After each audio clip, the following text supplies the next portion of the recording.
Euzu billahi mineşşeytanirracim. Bismillahirrahmanirrahim. Elhamdülillahi rabbil alamin. Ve sallallahu ala Muhammed ve alihi tayyibin tahirin ve lanetullah ala a'daihim ecmaîn. Allahümme accil velikel ferec. İmam Zaman Əcəlallah Fərəcəhin haqqında bu məhdəviyyət bəhsinin bu hissəsində isə bir mətləblərə toxunaq. Yəni İslam cəmiyyəti ümumiyyətlə əvvəlcədən hökumət, hakimiyyət haqqında təsəvvürə malik idi və hətta hakimlərin varlığını da görmüşdü. Amma şiələrin, məsələn, məxsusən də şiələrə imamət məfhumu və höccət burada biz deyəndə məqsədimiz yəni ilahi rəhbərdir. Allahın seçdiyi şəxsdir, xəlifədir, imamdır, peyğəmbər, yəni daimi varlığından xəbərləri olsa da ancaq ravilər, yəni alimlər və onlara bağlı olan əhatələr bunu dəqiq və dolğun mənasını bilibdilər. Yəni şiə camiyyəsində həqiqi mənanı bilənlər yalnız bu məhdud təbəqə olubdur. Çünki həm o təzyiqlər, həm təqiyyə mühiti bu geniş kütlələrə çatdırılmasında bir mani olubdur və mövzuya daha dərindən yanaşmağa imkan verməyibdir. Və Əhl-i Beyt imamları aleyhissalam imamət məfhumunu təbliğ və bəyan etməklə yanaşı, həmçinin əvvəlcədən də çalışırlar ki, elə öncədən İslamın əvvəllərindən də çalışırlar ki, onlarla əlaqəsi olan şiələrə, münasibətli olanlara izah eləsinlər ki, höccətin insanlar arasında daimi varlığı və onun varlığına olan daimi ehtiyacla onun zuhuru və aşkar olması arasında fərq var. Yəni görsən, bu günlərin ibadət əhlidir, namaz qılandır, özünə şiə deyir, Əhl-i Beyt davamçıdır. Amma təfəkkür nədir? Filan ağa var, sənin imamın hanı, imam nə edib, nə iş görüb ki, yoxdur. Nəuzubillah, belə batıl bir düşüncədədir ki, bu əqidə ilə də o insan ölsə, onun axirəti çox ağır olar. Təəssüflənir ki, insanlar şəxsiyyət pərəstlik onlara Əhl-i Beytin inancından da uzaq salıbdır. Və bu məsələ budur ki, mövcud məhdudiyyətlər səbəbindən də bütün şiələr bu barədə eyni dərəcədə məlumat və elm sahibi deyil. Amma Əhl-i Beyt əleyhissalamın ardıcıl və yorulmaq bilməyən səyləri, yəni şiələrin ümumi düşüncəsini qeyb məfhumunu mümkün qədər qəbul etməyə hazırlayıbdır.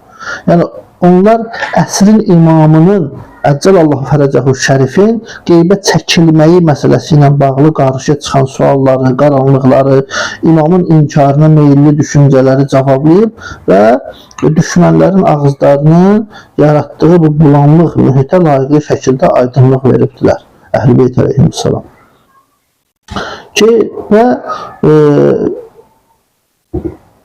mahiyyət olaraq Əhl-i Beyt əleyhissalamın ardıcıllarına, imamların yəni yoxluğuna tab gətirə bilsinlər deyə hər tərəfli məlumat və bilgi veribdir.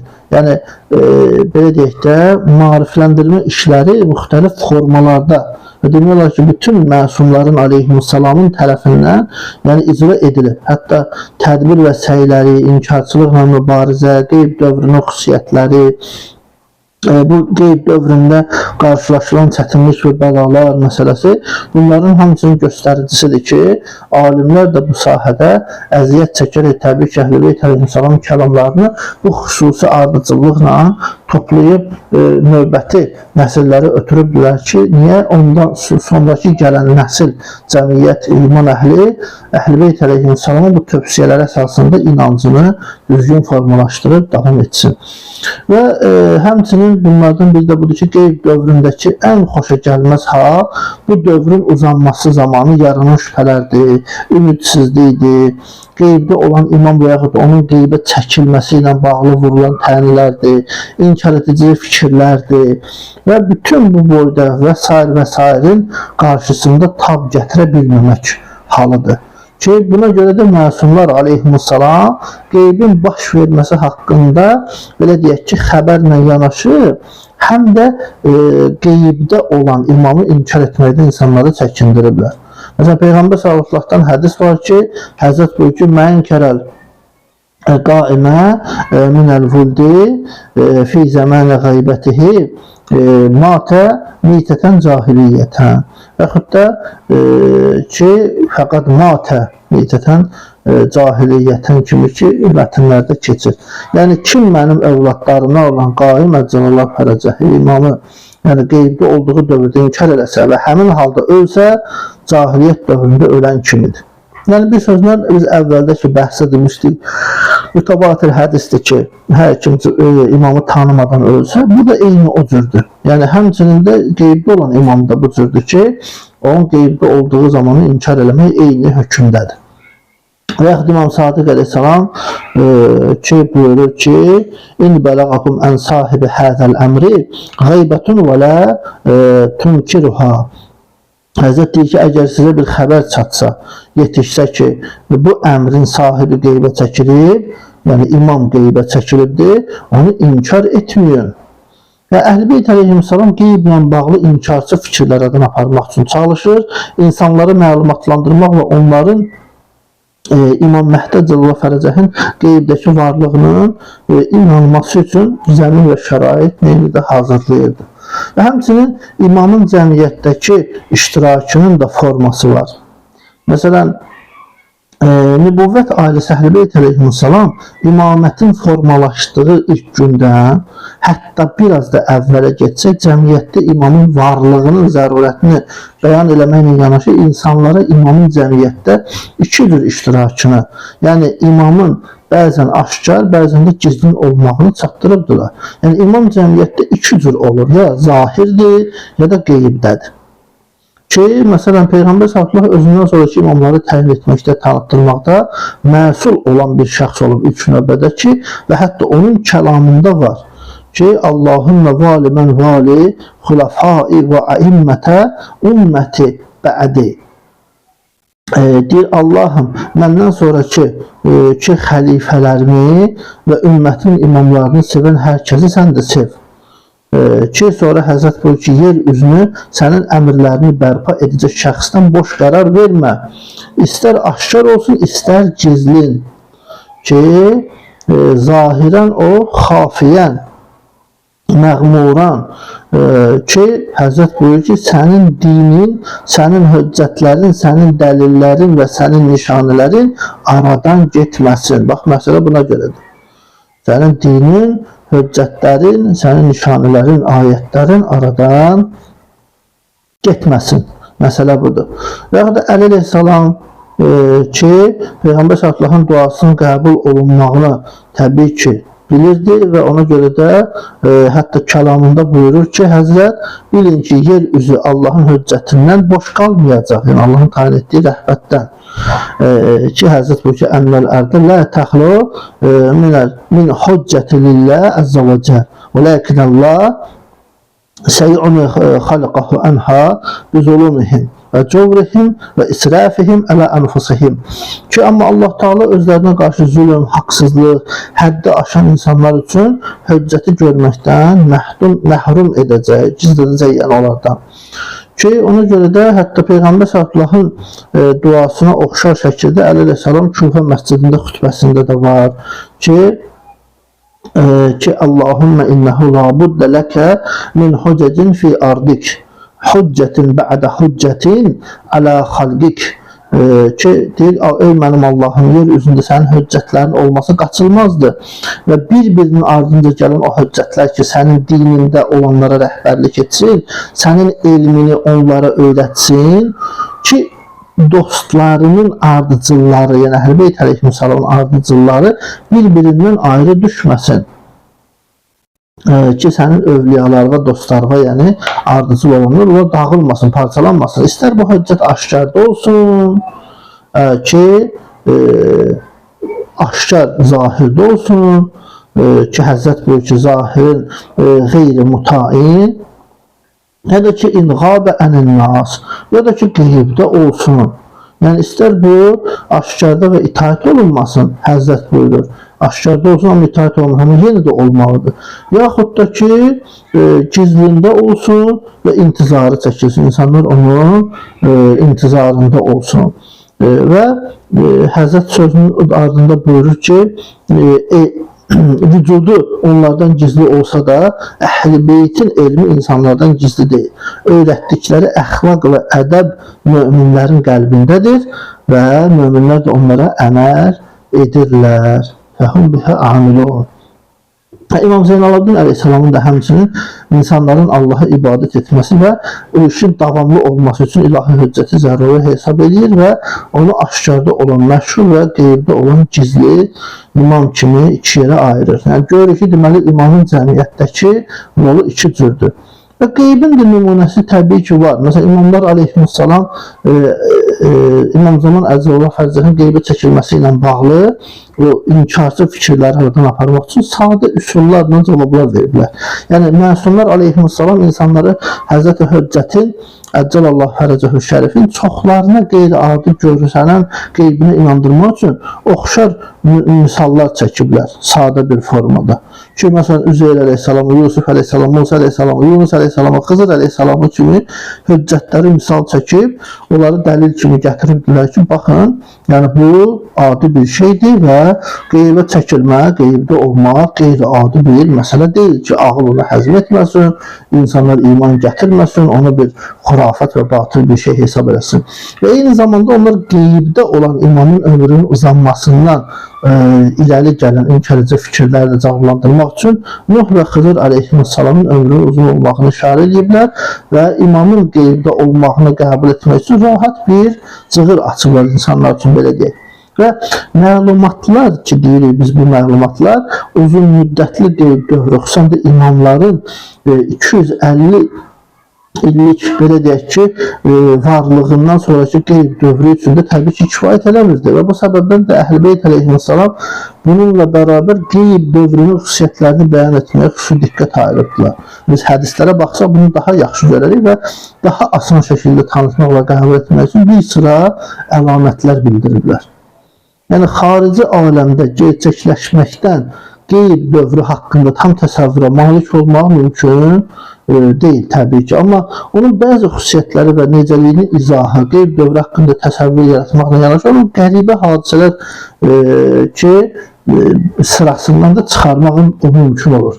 Yəni, ona görə də Əhl-i Beyt Aleyhisselam qeyb dövrü haqqında bir neçə xüsusiyyətlər sahiblər ki, zamanı gələndə insanlar onu inkar etməsin, qabaqcının haqqında məlumat əldə eləsin ki, hadisəyə rahat şəkildə inansınlar. Və Əhl-i Beyt Aleyhisselam qeyb dövrünü ilahi əmr kimi bizlərə çatdırıblar. Yəni, bu ilahi əmrdir və onun əvvəlcən təyin olmuş bir hadisə olduğunu, uzun çəksə də onun təsadüfi və planlaşdırılmamış bir məsələ olmadığını bildiriblər.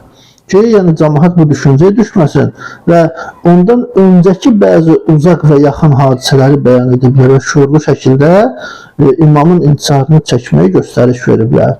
Və təbii ki, qeyb dövrü ilə imamətin adi axarı arasındakı fərq müəyyən etmək üçün yəni düzgün və dərin bir əqli gücə ehtiyac var təbii ki. Təhlilə ehtiyac var, təhqiqə ehtiyac var.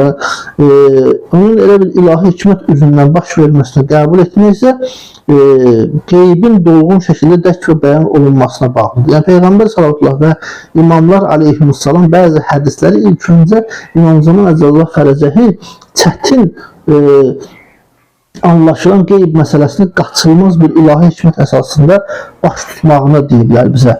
Bəyan ediblər, izahını veriblər və Peyğəmbər sallallahu hətta imamın qeybə çəkilməsi məsələsini nəinki təsadüfi, əksinə imaməti və İslam ümmətini nizama salmaq üçün qabaqcının ona xəbər verilmiş ilahi bir vəhiyin bir hissəsi adlandırıblar.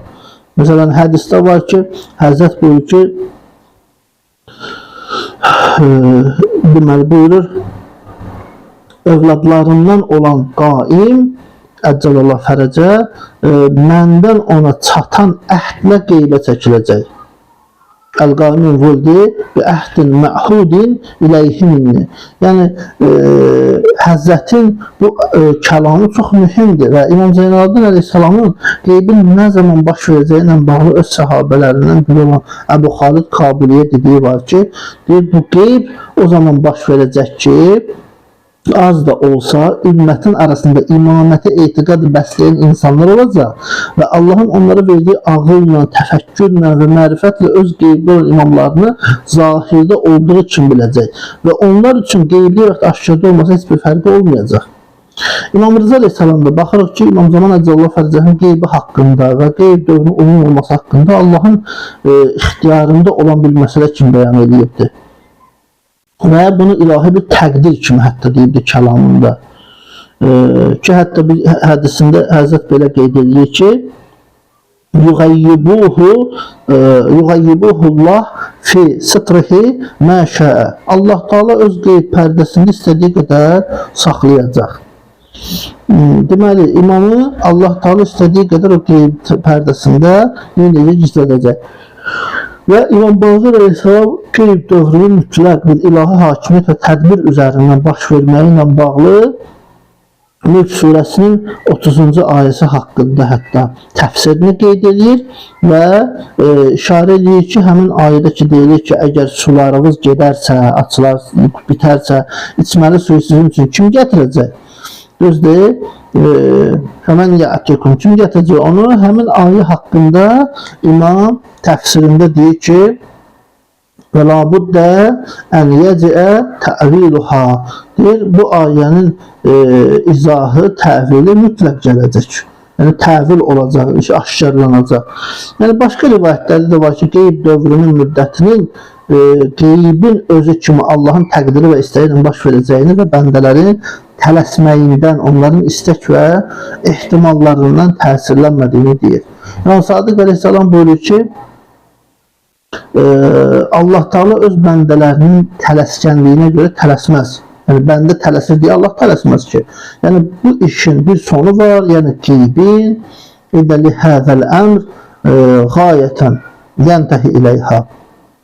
Həzrət deyir ki, bu qeyb məsələsinin yəni bir sonu var və o son gərək yetişsin və əgər o yetişsə bir anda təxirə düşməz.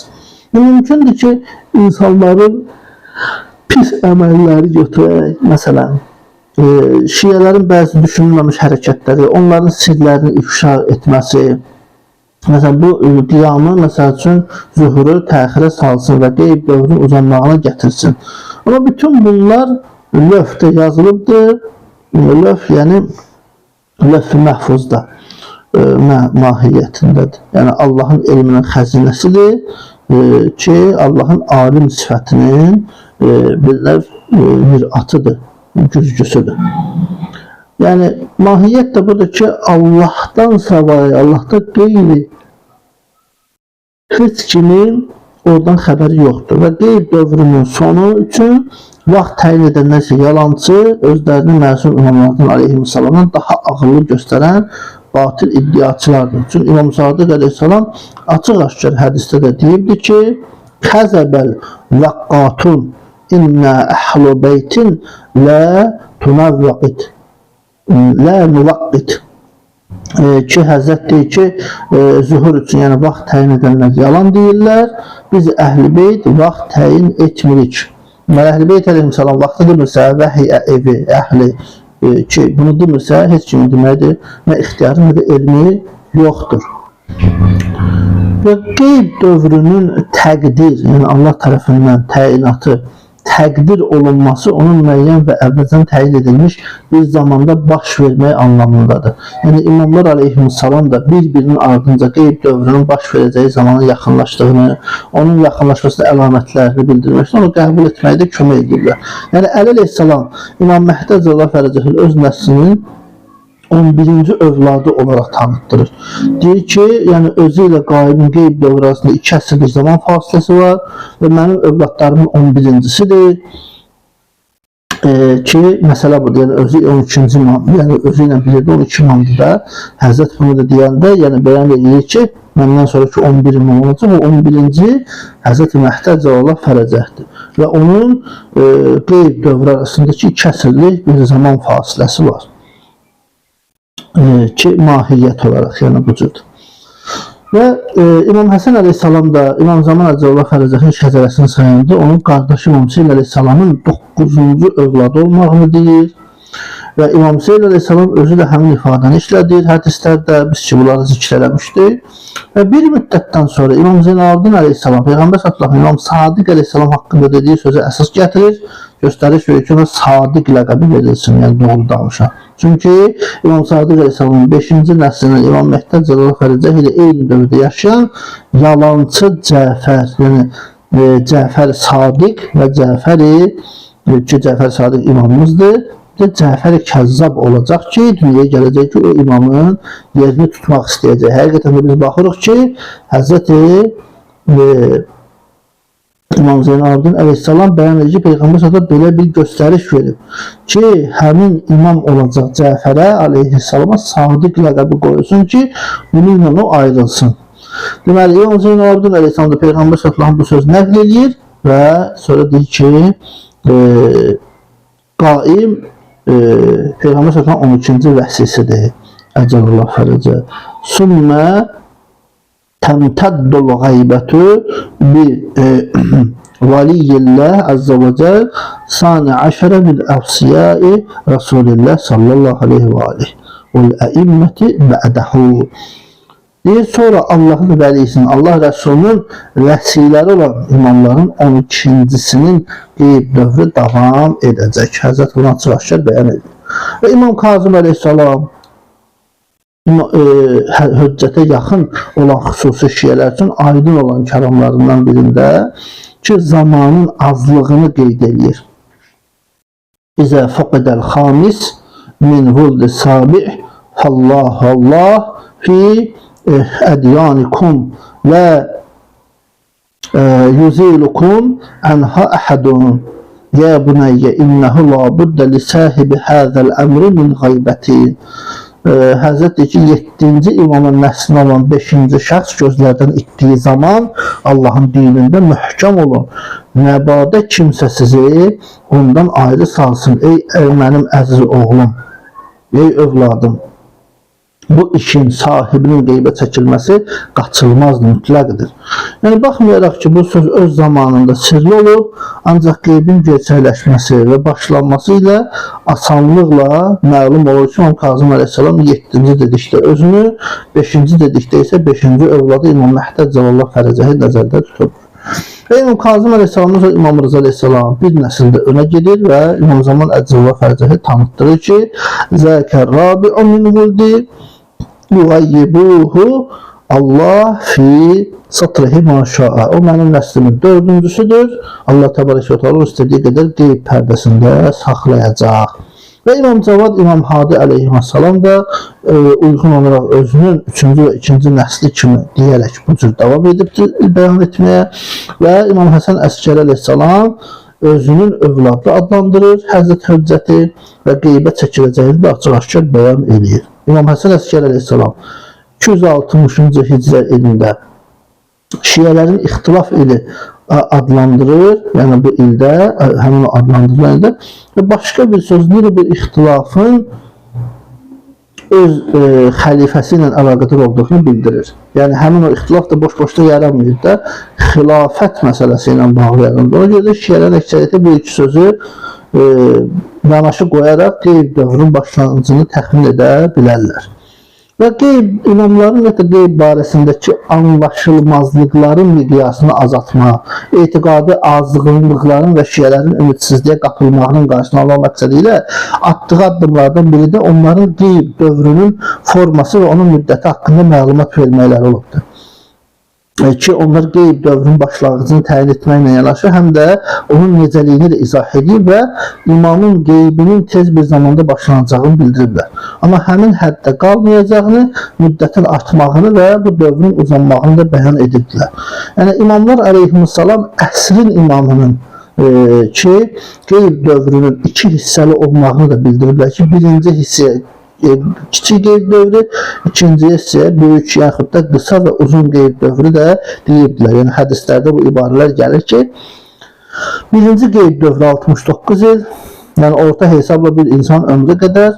Buna görə də imamlar bu dövrün yani kiçik qeyb dövrünün sonunda əsr imamının vəfat etməsi haqqında şübhəni də hətta aradan aparmaq üçün dəfələrlə imamın zuhur edib dünyanı islah edənə qədər, həmçinin zülmlə, yer üzü ədalətlə dolmuş yer üzü, yəni ədalətlə bərpa olunana qədər ölməyəcəyini, şəhadətə qovuşmayacağını ısrarla bəyan ediblər. Və əsrin imamı Cəlallah fərəcətdə kiçik qeyb dövrünün sonunda özünün sonuncu xas naibi olan Əli ibn Muhammed Səmuriyə ikinci qeyb dövrünün başlanğıcı və bu dövrün uzun çəkəcəyi barəsində də hədislərdə məlumat verir. Və qeyb dövrünün uzun olmağı da bir növ imamların bir çox hədislərindən xatırlanıb və açıq şəkildə də bizə gəlib çatıb bildirilərək. Təbii ki, imamların da qeyb dövrünü fatrat, yəni fasilə sözü ilə ifadə etməsi də onun peyğəmbərlərin fətratına, yəni peyğəmbərlər arasındakı bir zaman fasiləsinə bənzətməkləri və imamın qeyb dövrünün uzun olmağına da işarə kimi bəyan olduğunu biz görürük hədislərdə ki, bu kəlmələr də elə belə yerə təbii ki, məsumlar tərəfindən deyilmir ki, ağıl sahibləri, elm sahibləri, füqaha, ulama bunları incələyərək bir gözəl, yəni nəticəni hasil edibdilər. Yəni bu baxımdan. Ki, mahiyyət olaraq və belə deyək ki, imamların bu barədə öncədən verdikləri xəbərlərin əksəriyyətə qeyb dövründə baş verəcək hadisələrlə qarşı-qarşıya gəlmək üçün hazırlıq məqsədli olubdur. Yəni, bu hazırlıqların böyük hissəsi şiələrin qeyb dövründə büdrəməməsi, imamətin yaddan çıxılması üçün icra edilibdir ki, imamlar aleyhissalam bəyan ediblər ki, qeyb dövründəki fitnələr, çətinliklər, yorucu hadisələr onların şiələrini əlbəttə narahat edəcək və bəzilərinin çaşqınlığa, azğınlığa, bəzilərini hətta imamın inkarına aparacaq və yalnız Əhl-i Beyt əleyhissalam vilayətində sabit qədəm olanların, yəni zamanənin imamına hüccətinə olan imamları, inancları zəifləməyəcək və onlar insanları bu hadisələrdən xəbərdar edəcəklər. Çünki çətinlikdən xəbərdar olmaq onun əziyyətini azaldır, ona və onun doğruluğunu, nəticələrə qarşı dözümlülüyünü artırır.